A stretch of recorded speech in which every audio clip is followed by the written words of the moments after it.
Tuesday night was a political earthquake in the state of Alabama. The GOP and Roy Moore lost, and real American values won with the victory of Democratic Senate candidate Doug Jones.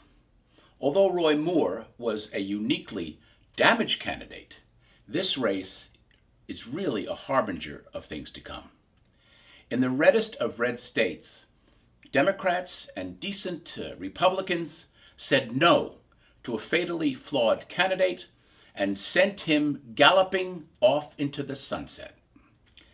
Alabama has had a difficult history, but this time the progressive forces in Alabama said no to accused child molester and someone who wanted to take Alabama back to its ugly past of Bull Connor, George Wallace, and segregation forever.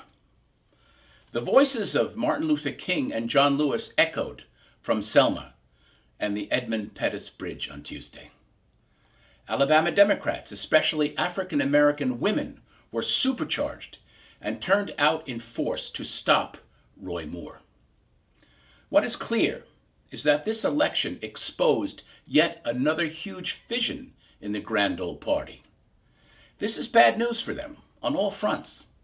The Senate is now 49 to 51, and this victory has given the small group of moderate Republican senators some more power.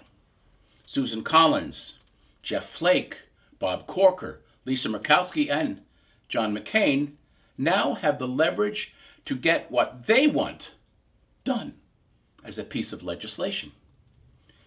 This is also a very bad day for President Trump and his pal Steve Bannon. Trump is exceptionally unpopular with the majority of Americans. And this vote showed that his committed small base is simply not enough to win even in a solid Republican state. This is all very bad news for President Trump concerning his own sexual misconduct allegations, which are clearly not going away. The issue of sexual misconduct has ignited a firestorm of political activity among women nationwide. So, will this bruising loss set the stage for a Democratic victory in 2018? This is certainly very bad news for a fractured Republican Party. This is John Christopher Bua for Real Political News, Washington.